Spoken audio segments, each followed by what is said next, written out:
Klen is the king of demons, a powerful creature who can't stand humanity. But by a twist of fate, while he was planning to annihilate humanity, he comes across a little baby who, somehow, softens his heart. The result? He adopts the child as if it were his own. Now, to live in the human world, Klen has to hide his true form and his absurd powers and pretend to be just an average nobody, living a simple life. The story begins by introducing Alicia. She wakes up inside a carriage on the way to the dark area, the territory of the Black Beasts.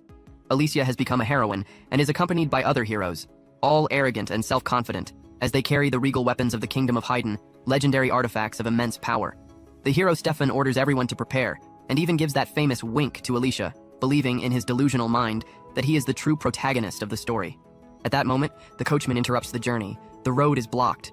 To his bad luck, a black beast jumps out of the shadows, grabs him by the neck, and kills him on the spot. The heroes get out of the carriage wielding their regals and face the creatures, defeating them one by one. From above, watching everything from a mountain, is one of the Beast Kings, following the group's movements. During the fight, Alicia slices a creature in half with a precise strike. Another hero spins like a tornado, eliminating enemies around him. A third concentrates draconic energy into a sphere and throws it, disintegrating the beasts.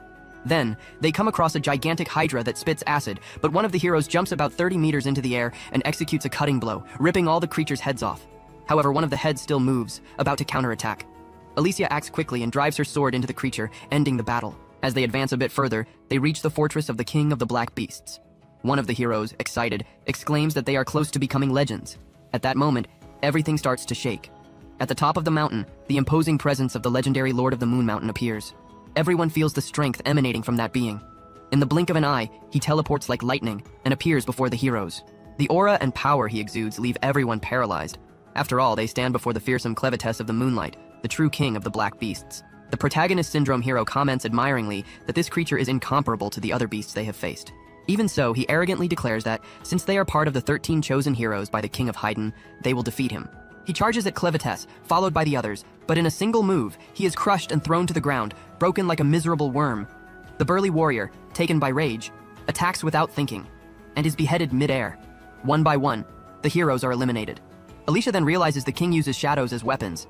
She jumps about 50 meters and advances through the air, dodging attacks with agility that impresses even Clevites. Another hero plants his sword in the ground, summoning a huge earth dragon, but is sliced before he can finish the spell. The spear hero advances with a powerful strike, but is intercepted by the king, who blocks it with one of his tails. Taking advantage of the opening, Clevites pierces the hero with another tail, hitting him cruelly and symbolically. While exterminating the last heroes, Clevites reflects, how did these worms get this far? How did they get these weapons? What happened in these 1,000 years? And what is their purpose here? He then decides to personally go to the Kingdom of Haydn to seek these answers. In that moment of distraction, Alicia takes the chance and flies toward the enemy, spinning with a horizontal strike, concentrating all her strength. She manages to scratch Clevites' horn, which is not enough to even take him out of his thoughts. In response, the king unleashes a wave of cutting wind that severs one of Alicia's legs and hurls her far away. Fallen, she faces death and, in tears, asks her father's forgiveness for not being able to fulfill her dream. The scene cuts to the Kingdom of Haydn, where everyone lives their routines peacefully, until from high above in the sky, Clevites plummets onto a tower, terrifying the population. Chaos ensues. He has come to confront the one behind the invasion of his domains, the King of Haydn. Soldiers appear with beasts and shoot metal bolts at Clevites, but he easily blocks them all. Then, he advances through the streets, destroying houses in his path. Ballistas and catapults are activated, but do not even scratch his skin. Giant arrows are dodged or blocked by the monster's tails, which retaliate by piercing the walls as if they were made of butter. Inside the palace, a soldier runs to warn the king. Upon learning what happened, the King of Haydn realizes that the heroes have failed. With no other options, he decides to seal the great furnace of Haydn, the kingdom's greatest treasure. Meanwhile, outside, the soldiers keep trying to stop Clevites with more shots, all in vain. The Beast King thinks again about the heroes and realizes that their advantage was in the weapons. He concludes that with this kind of power, even a worm can become a threat. Therefore, he decides to eliminate everything before this force spreads. Inside the palace, the king prepares to seal the furnace. But before he can enter the sacred place, Clevites tears off the roof as if it were a lunchbox lid and stares the king in the eyes. I finally found you. The King of Haydn, unaware of the danger, calls Clevites a wild little dog. Clevites warns him to be careful with his words, for the fate of all humanity is at stake. He states that the future of all kingdoms depends on that conversation, and that even if he destroys the Kingdom of Haydn, another will rise in its place and continue wreaking havoc on its territory. Therefore, he wants to determine their true nature, the humanoids. Then, he asks the decisive question, why did you wish for my death? The king gives the worst possible answer. An animal like you would never understand. And bam, goodbye, head. As he leaves after devastating a kingdom in just a few minutes, Clevites begins to devise his plans, to build an army that will exterminate humanity. At that moment, he hears a child crying. A woman approaches, extends her hand to him, and asks him to take care of the child. Clevites replies that he will kill all humans, and that if she finds that terrible, she should hate the fate of having been born in Haydn. But the woman says the child cannot choose where or when to be born, and regardless of what the adults did to Clevites, she cannot accept that this should be the reason for a baby's death. Clevites responds that in his eyes, humans are all the same, children or adults. He says that when this child grows up and discovers that it was he who destroyed her home, she will take up a sword and turn against him and the black beasts. He also declares that, besides humans never being satisfied with what they have, they invade their lands and kill their people, the black beasts. For that reason, he intends to eliminate them all. However, he questions the woman. Why does she believe that this child deserves to live? Then he demands that she prove it. The woman says she cannot, because she is already dying, but asserts that the child will be able to prove it once she grows up. Then she dies. Clevites, driven by curiosity, decides to take care of the child. Since he can live for thousands of years for him, that child will grow up in a few days, and then the time will come when she will prove her worth. Next, we have a brief explanation about the continent of Edthea, which was inhabited by 5 human clans. The first clan was called Dorn. It was the most numerous, known for its skilled architects and warriors. From this clan emerged 2 great nations, Eslin and Borate. The second clan was Org, the forest people, experts in hunting and medicine. The third was the Slada clan. They were talented sailors and swimmers, who preferred to keep their distance from the other clans. The fourth was the Bent clan, made up of barbarians who lived in nature and boasted about their strength, but were always in conflict with each other. And finally, the 5th clan was Haydn, the oldest and most mysterious of all. They were masters of metallurgy and machining. Their small country was surrounded by mountains, and they were the only ones capable of creating black weapons with magical ores and mana. This knowledge was exclusive to the royal family residing in the capital, Hyderabad. Through weapon trade, the Haydns built a long history with the people of Dorn. Over time, the clans mixed, and the population became half Haydn. Pureblood Haydns became rare. The world stretched beyond the continent, but none of the clans knew what lay beyond. After all, that was the home of the black beasts, which surrounded the entire continent of Edthea. That same night, the baby is alone, and 2 beasts approach, salivating. But Clevites easily scares them away. Then, he throws the baby into a hole full of insects that feed only on waste, feces, and excrement. And these insects end up cleaning the baby completely. Realizing he lacks the knowledge to keep a baby alive, he decides to revive Alicia so she can nurse the little one. As soon as she returns to life, she tries to draw her sword, but realizes she doesn't have it. Clevites says he discarded all her weapons and the bodies of her allies in the valley. He also informs her that she was revived with his divine blood, and that now she is undead. This shakes her for a moment. Then she notices that her leg, which she had lost before, is back in place. Faced with this, she accepts the fact that she is now practically a zombie. Clevites approaches and says, "Time to give some milk, woman." Alicia is confused and asks why one of the 4 Beast Kings would be interested in her milk.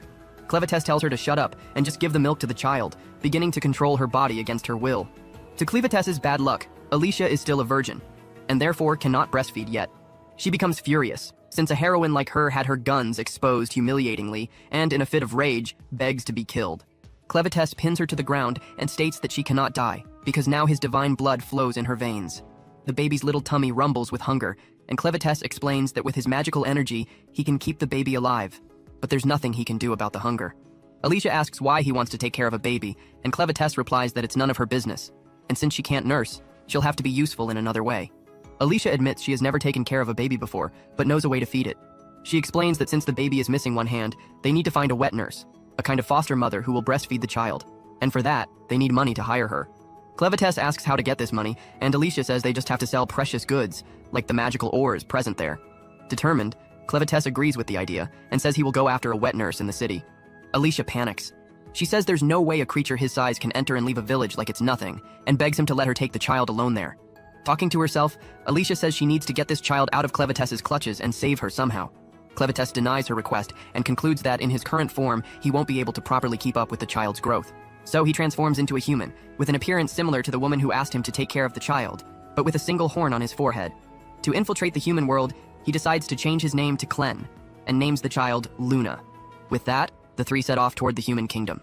A few hours later, at their last camp, Alicia is bathing little Luna, and goes through an experience almost every mother goes through. And to her bad luck, Klen is nearby. complaining about everything she does like a grumpy stepmother. Then Clen comments that there must still be some clothes to change into at the camp and orders Alicia to take a bath and change, because she smells like pee and blood, as well as ordering her to wash Luna's cloths. While washing the cloths, Alicia notices the royal family crest of Haydn embroidered on one of the fabrics, and then everything makes sense. Luna is actually the princess of Haydn. Meanwhile, in what remains of the city, a boy on horseback rides through the streets searching for survivors. He wonders if all that destruction could have been caused by a single black beast. And in the distance, atop a hill, General Drell watches the capital of Haydn in ruins. He concludes that with the castle of Hyderabad destroyed and the king dead, the territory of Haydn is now ownerless. And he states with conviction that the neighboring kingdoms will not stand still. They will try to conquer Haydn at all costs. And probably, the black beasts will also advance. And most importantly, is the secret technique to forge magical ores, passed down only by the royal family of Haydn, and that it is essential to obtain it before the other nations. He then says he will join his army, and orders Maynard to remain there, capturing any remaining royal family members alive. Back at the camp, Alicia questions Clevetess about why he kidnapped a child related to the king of Haydn. Clevetess responds that he did not know Luna was from the royal family, and that he did not kidnap her. She was entrusted to him. Alicia does not believe it. Clevetess insists. After killing the king and destroying the castle, the child was entrusted to him. Alicia, already nervous, says that with the king dead, everyone will be searching for the child who can inherit the throne, since only the heirs of Haydn can use the furnace of Haydn. In other words, they are the only ones capable of creating the weapons that Clevetess considers dangerous. Then he understands why he became so curious about Luna's future, and says that her blood has cursed her with an inevitable destiny. With a sadistic smile, he says, "How interesting. So I will make this ugly thing a king, and I'll be right by his side, literally, to support him from the shadows." He concludes that watching humans from above would be quite entertaining, and secretly infiltrating the king's own family would also bring some fun. Besides the fact that, this way, he could eliminate him whenever he wanted. Alicia realizes she has spoken too much, and that she just worsened humanity's fate with her loose tongue. She then decides that her last mission as a heroine will be to ensure Luna's safety, because it's clear that Clevetess, for some reason, is obsessed with the child. And if anything happens to her, he will probably destroy humanity. At that very moment, a brute appears behind Clen and hits him on the back of the head with a club. Alicia realizes they are surrounded by mountain thieves and says they're screwed. Clen falls unconscious to the ground, blood dripping from his head. Alicia stands there, mouth open, confused. Right after, she is also struck on the back of the head. And before fainting, she thinks in confusion, "What? My body wasn't supposed to be incapable of dying." Later, she wakes up, and for a brief moment believes everything that happened was just a dream, that she's still with the 13 heroes, and that soon they will all defeat Clevetess together. But then she fully regains consciousness, and reality hits her like a stone in the chest. Nothing was a dream. She really was captured. She and Clen. Clen explains the situation to her, and she asks him how he can be so calm. Then Alicia approaches Clen and asks why he fainted from just one blow, and if, besides copying the woman's appearance, he also copied her strength. Clen says he didn't, and says he's surprised at how weak this skinny body and thin skin are. Alicia then asks why he doesn't escape from there. Clen says he will remain in human form until Luna reaches the throne, and that he also wants to see this side of humans. He then asks Alicia why the humans there in the cart are also imprisoned like them.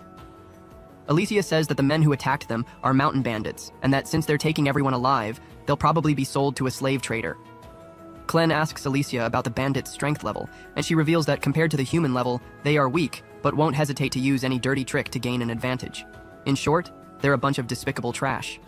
Alicia then emphasizes that Clen shouldn't form an opinion about humans based on those bandits. Shortly after, they arrive at a large mine, which is the slave trader's secret base. As they get off the cart, one of the slaves, terrified, runs trying to escape, but a completely blind guy throws a dagger into his back, killing him on the spot. The bodybuilder, using the man who tried to escape as an example, says they are the Ravens, and that if anyone there rebels or tries to escape, they'll be deleted without mercy. Then the bodybuilder calls Alicia to follow him, and a prostitute calls Clen to go with her. When he approaches, she notices that he's carrying a baby, so she calls Nell, who trips and falls. The blonde calls her useless and says another baby has arrived for her to nurse, because taking care of the babies is her job. And by Nell's expression, she definitely loves doing that. Then, at the bottom of the mine's lake, we see one of the regalia swords. Alicia is taken to Vroko, who gets pissed at being called that, saying he already told them to call him boss, and that since the former boss Zazak is already dead, he's the one in charge now.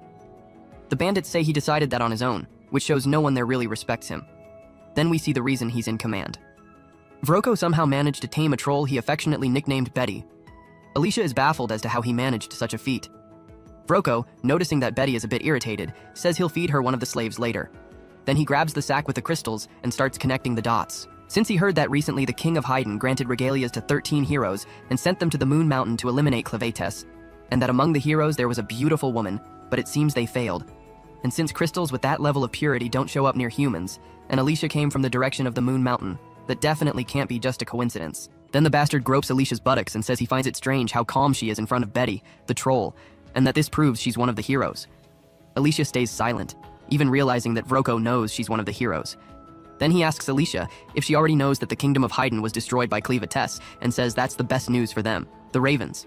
Then he draws a dagger with a red tip. Alicia immediately realizes it's a regalia weapon. Vroko says that although it looks like a regalia, the dagger is fake because, as we all know, only the royal family can forge them. He then says that the stronger the red of the weapon, the higher its purity, and that weapons made by the royal family enhance the user's abilities. Vroko then says that with the fall of the kingdom of Haydn, the sale of fake regalia weapons will skyrocket, which will make his business very profitable, since the suckers who buy them don't know how to tell a fake from a real one. And he also claims that, since there are no survivors of the royal family, there will be no more regalia production, and with that, the value of his fake weapons will rise even more, and he'll make a fortune. Vroko then says that the value of the legendary regalias, the weapons of highest purity forged by kings of the past, will soar to unimaginable heights, and that since they collect those weapons, he states there are only two ways to obtain them. The first is to be recognized by the king as a hero, and the second is to take it from a dead hero. But killing a hero isn't an easy task, and most of them die in battle against the Black Beasts, and reaching the place where they died is no easy feat. Then he asks Alicia where her regalia weapon is and where her companions are. Alicia remains silent. Then Vroko tells the bandits that the next day, Alicia will take them to the regalias. The bandits get scared and ask if it wouldn't be better to send her alone to fetch the weapons. Vroko gets irritated with them and says that only she knows where the 13 regalias are, and that until she brings them, she cannot die, and that if she resists, they can have a little fun with her. Meanwhile, Clen is in the bandits' tavern, working, by force of course, as a waiter. He notices that Nell is breastfeeding Luna very happily. At that moment, a despicable man appears asking for more drinks. So Nell lovingly places Luna in a pot that serves as a cradle and goes to serve the bandit, but ends up getting kicked in the process. Clen watches everything, and a man calls him to serve him.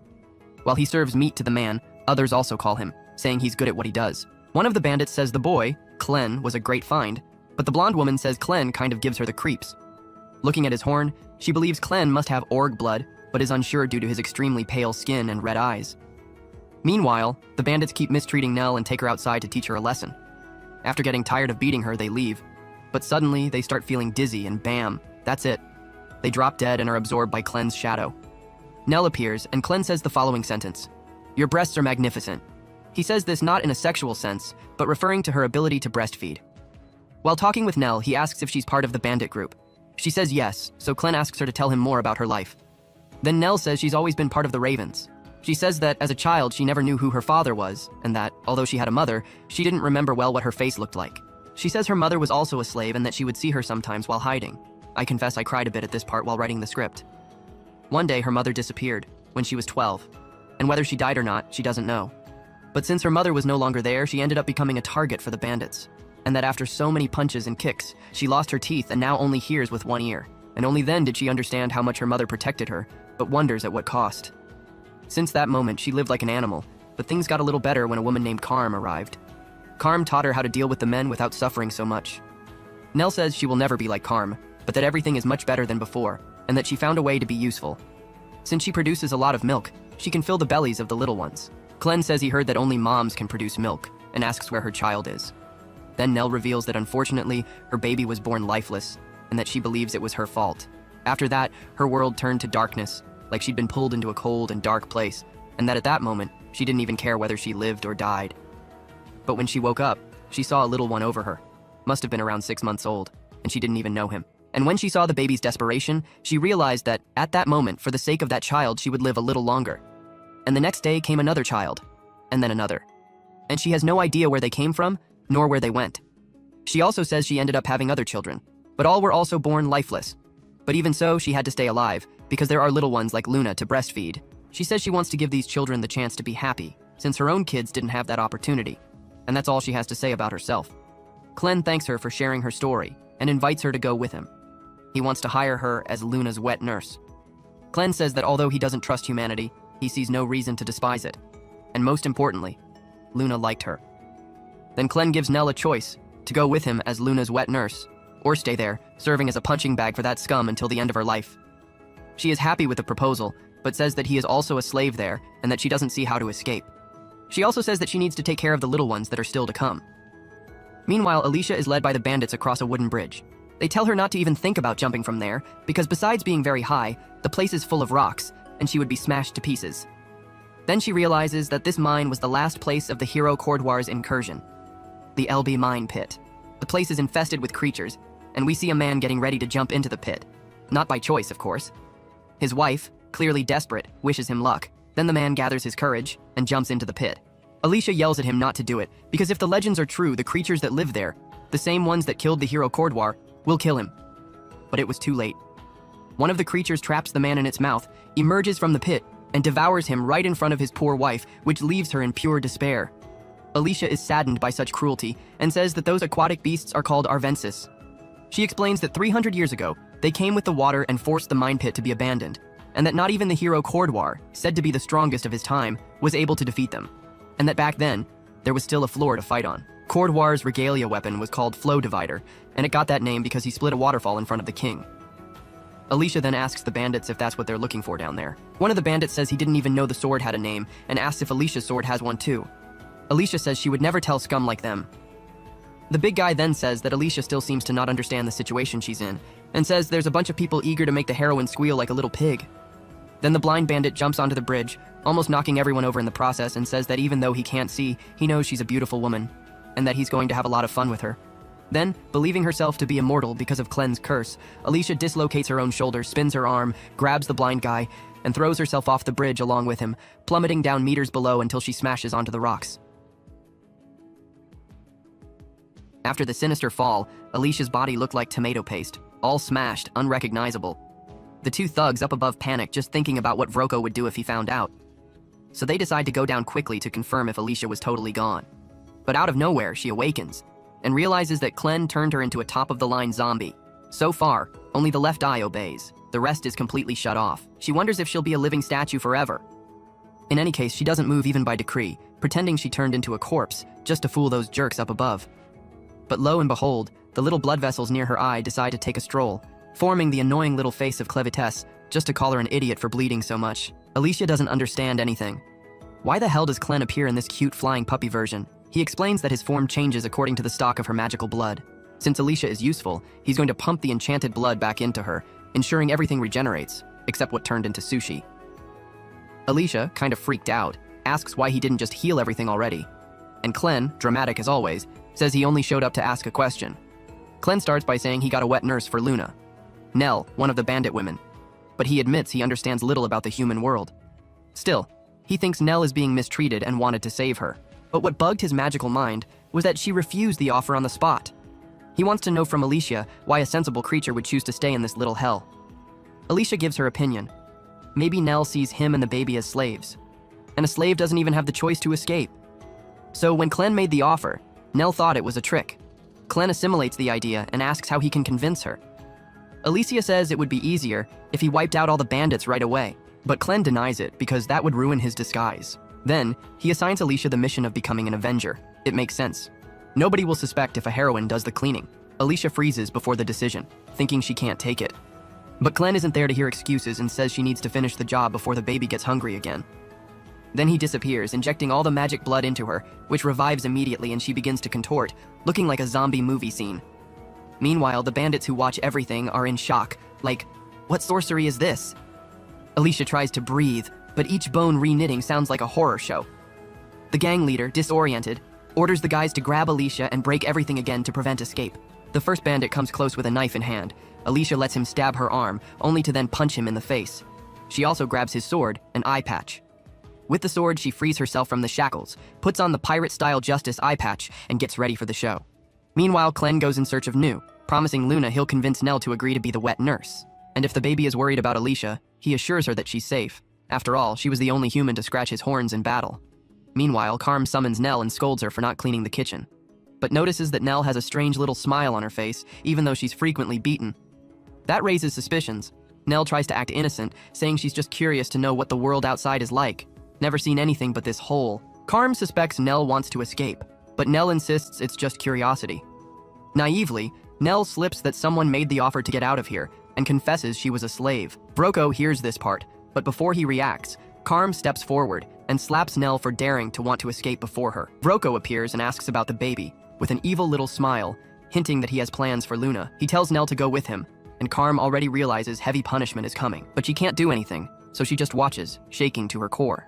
When Vroko and Nell leave, Carm sighs, already worried about who will feed the baby. She insinuates that Vroko will leave Nu alive. Clen arrives with Luna in his arms, and Carm imagines that he wants Nu to breastfeed the baby. Upset and fed up, Carm warns that nobody else can give milk, since Nell made the mortal mistake of dreaming about freedom. Clen demands that she be clearer. As her eyes fix on Carm as if he were the boss from a horror movie, Carm feels she needs to tell the truth.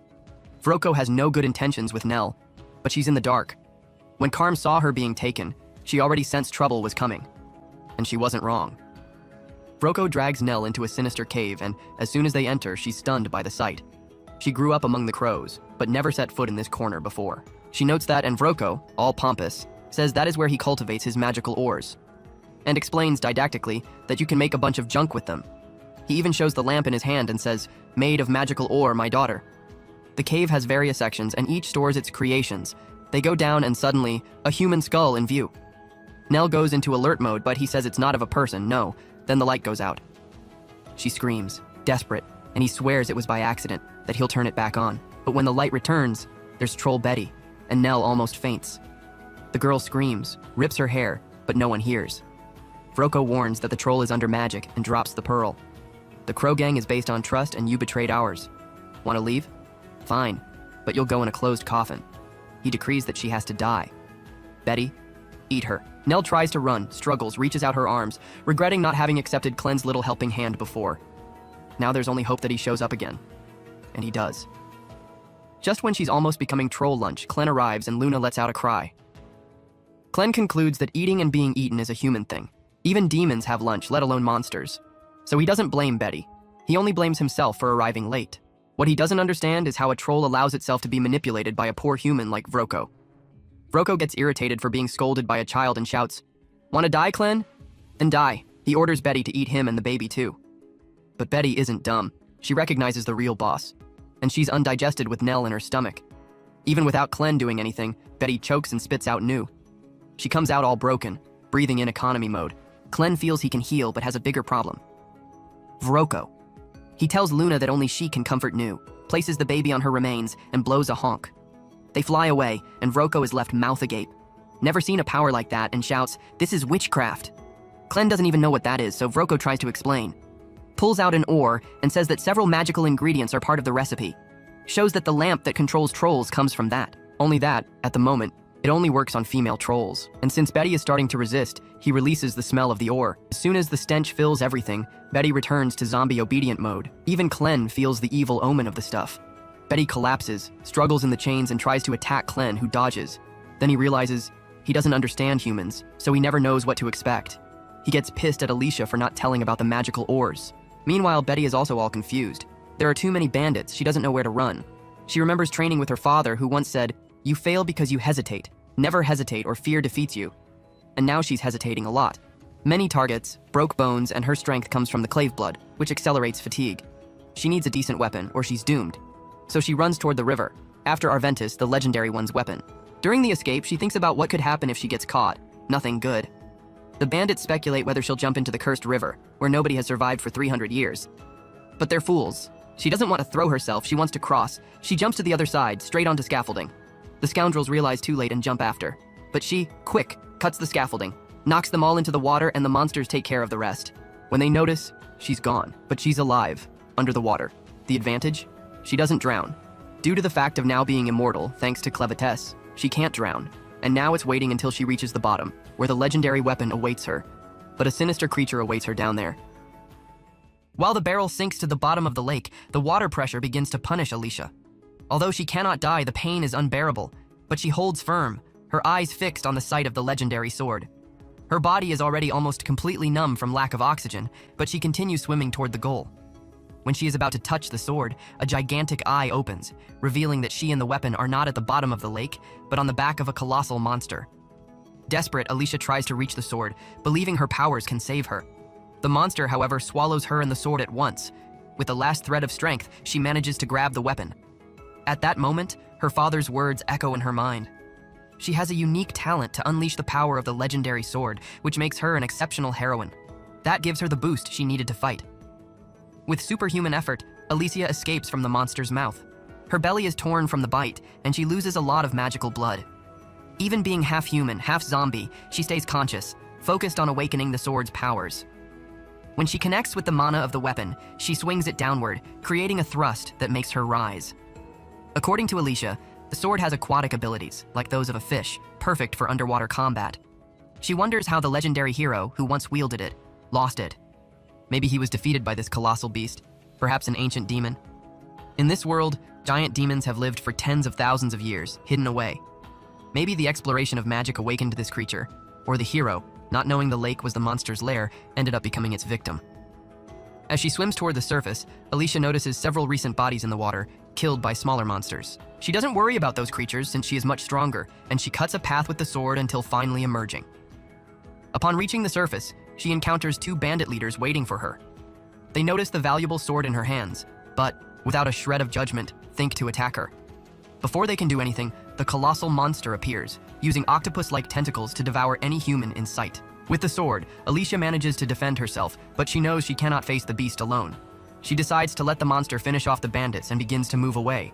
The bandit leaders scream, begging her to save them, promising to obey her and abandon their life of crime.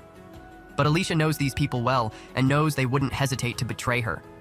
So, she moves on, letting the monster do its job, wiping the bandits from this world once and for all. As a heroine, Alicia worries about leaving such a dangerous beast loose. But since it is a water creature, she believes the monster will not leave the lake. In any case, she completed the mission given by Clen, eliminating the bandit group. Now she wonders what the next step will be. At that moment, Clen speaks to her through the magical blood connection, asking if the mission is complete. By the flow of her blood, which had been agitated minutes earlier, he deduces the job is done, but also notices she suffered greatly because of her injuries. Alicia is outraged by his attitude. She retorts, saying that instead of standing there, he should have gone to help her, since she faced a colossal demon. Surprised, Clen apologizes, explaining he was dealing with his own problems. Alicia is shocked to learn that the powerful Demon King has difficulties. He says that his human form limits his true powers, and the cheap tricks of humans are giving him a hard time. Irritated, he complains that Alicia hid the existence of his magic, and therefore says he will punish her. Clen had already dealt with Betty, and her master Bracco is running desperately to save his own skin when he stumbles upon Nell's body.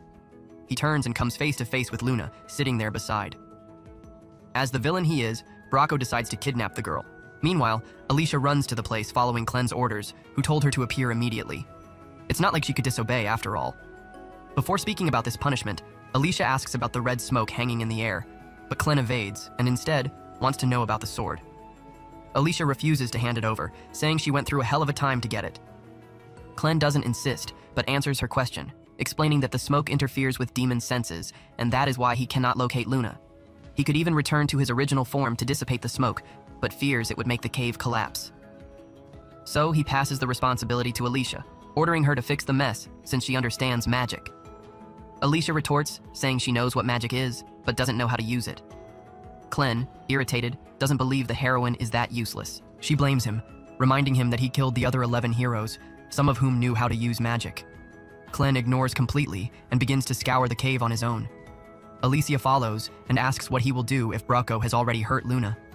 Clen responds coldly that if that happens, he will lose interest in the human world and will likely destroy all humanity. So, they need to find Luna before Bracco does anything, or millions of innocents will pay the price. Knowing Luna is the only thing preventing that destruction, Alicia has no choice but to find him. As she walks with Clen, she sees a trail of blood. She analyzes and realizes it is human blood. She asks Clen if Nell was wounded. He confirms she was. Nell is hurt and bleeding, but he managed to staunch the bleeding for a while, though he knew it wouldn't last long. From the way the blood is spread on the floor, it can only mean one of two things. Either Nell dragged herself to save the girl, or someone is dragging her. The truth is the second option, but no one is dragging Nell. In fact, it is she who is clutching Bracco's clothes, determined to prevent him from taking Luna. Earlier, Bracco had found Luna and Nell fallen to the ground and picked up the girl. Nell, to protect her, held tightly to the villain's clothes, trying to stop him from fleeing with Luna. Tired of Nell's resistance, Bracco asks how far she will go to save the girl and insists he only wants Luna. He recalls that when trying to approach Luna, the girl pulled her hand away and screamed. Luna's scream broke the lantern Bracco was holding. He realizes that Luna has magical power, even greater than his own, and confirms that the girl carries Hayden's blood. That makes her valuable, and Bracco wants to take her at any cost. Since Nell won't let go of his clothes, he threatens to cut off her hand and leave. Before he does, Alicia appears and interrupts him. Bracco is stunned to see she is still alive and asks what happened to the gang he sent to kill her. Alicia responds ironically that if those guys were crawling, they'd already be in heaven by now. Clem joins the conversation and talks about how he will punish Bracco. Realizing Luna is his only way out, Bracco grabs the sword and places it against the little girl's hands, threatening, "For every step you take, I cut off a finger." Clem doesn't care, but Alicia stops him from advancing. Clem says that even if Bracco cuts Luna's hands, he can restore them. But Alicia knows that doesn't erase the pain. She decides to negotiate with Bracco, saying she has the heroic sword he so desires. She reveals it, plants it in the wall, and gives two options. Either he releases the girl and takes the sword with both hands, or he takes Luna and leaves the sword behind. Bracco laughs. To him, the fact that Alicia is willing to give up the sword only proves how important Luna is. He knows the girl has Hayden's blood and thinks that one sword is not enough to trade for her. Bracco then makes a proposal. He will only release Luna if Alicia reveals where the other swords are. She hesitates, but Clem interrupts, saying that they are just some swords and that she can tell.